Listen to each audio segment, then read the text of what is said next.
It's Friday night. You and the boys open up your Home Depot toolbox of all your Magic the Gathering Commander decks, but what's that? Uh-oh. You're running out of space. Only one deck left. Lucky for you, this is the last deck you'll ever need ever for all time.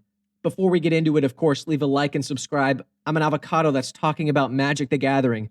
What's not cool about that? Stick around. Anyway, we need to talk about Nintendo's favorite pink blob, Kirby.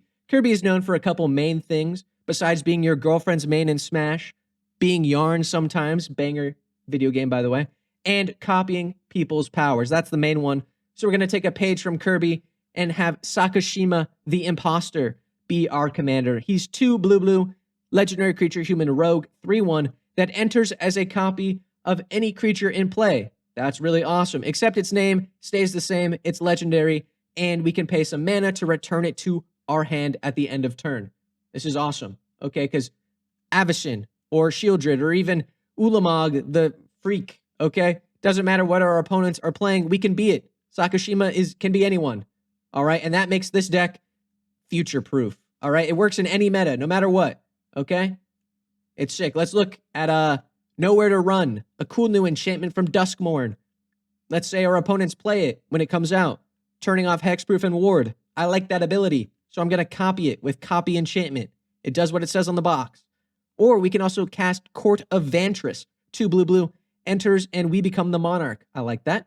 At the beginning of our upkeep, choose one other target enchantment or artifact. If we're the Monarch, we get a free copy of it. Very cool. If we're not the Monarch, the Court shapeshifts into it, except it has this ability. That's free value.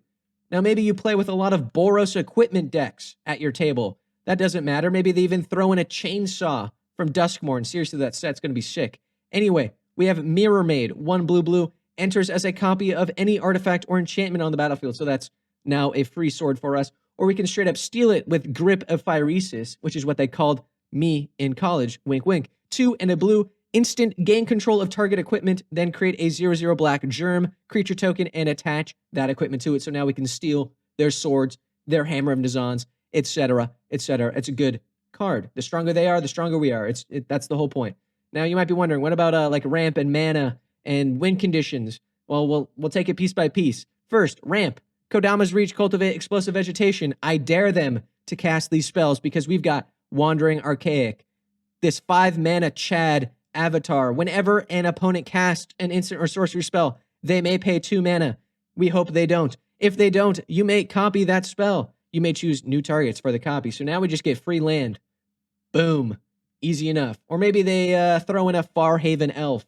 2 and a green, enters the battlefield, search for a basic land card. That's 3 mana. Good thing we can do it cheaper with Flesh Duplicate. 2 mana, enters as a copy of that guy, except it has Vanishing. We don't care about the Vanishing part. He's 2 mana for a 3 mana creature that gives us land. We're mana positive, baby. That's what it's all about. Okay, sweet. Okay, cool. Now, we all know Kirby is the strongest when he's stealing someone else's powers. All right, so we're going to copy that. Okay? Maybe they cast a Thassa's Oracle. This 2 mana freak that everyone knows how it works. They don't know that we have theoretical duplication. 2 and a blue for an instant. Whenever a non-token creature enters the battlefield under an opponent's control this turn, create a token, and that's a copy of that creature. So they're going to cast their Thassa. We're going to cast this in response. Theirs enters the battlefield. Then we get a copy that enters the battlefield after theirs. So the stack is that we get ours first, meaning we could win.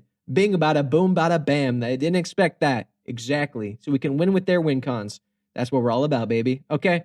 Now, obviously, we can combine the strengths of our opponents to make the strongest freak deck possible. All right, let's take, for example, a Mocking Doppelganger. Enters, copy of a creature our opponents control, except it goads other creatures with the same name. That's nice when we copy the Avacyn our opponents have, giving our board indestructible. And why do we need to be indestructible? Because we just stole someone using Undercover Operative of a Judith, Carnage Connoisseur, because whenever we cast an instant or sorcery spell, we can make it have Death Touch. So that means if we cast something that does damage to our entire board, well, it has Death Touch, but we're indestructible because we're Mocking Avacyn. What is going to do that damage? Well, we have Riversong's Diary. This is convoluted, but it makes sense for the example.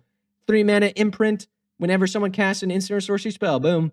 And on our upkeep, maybe we get a Cinderclasm, which does 1 damage to each creature. Oh no, Judith made it all Death Touch. Oh wait, Avacyn mocking doppelganger gives us indestructible. Bing, bada, boom. Okay? Another example, because, well, we need more examples. Dragon Tempest, 1 in a red. You got a dragon player at your table. There's always one, okay? This is a great enchantment. So we copy it. We like that. And then someone's playing the cats and dogs deck or something like that. I don't know. It's great. Maskwood Nexus. We can mirage mirror their Maskwood Nexus. And now everything's a dragon. So now we do a bunch of damage with our dragons when we have any of our clones enter the battlefield. Okay, does that make sense? It's great. Okay? You might be thinking, wow, that's too many clones. Like, that's an ungodly amount of clones. Well, here's the whole deck, all right? That seems like an average number of clones to me, okay? Because for the low price of $230, you can be any deck in the future or in the past ever made, okay? That's a low price to pay. Some decks are like in the thousands, you know what I mean? We've all got that one friend who has way too much disposable income, so now we can copy their coolest deck, all right?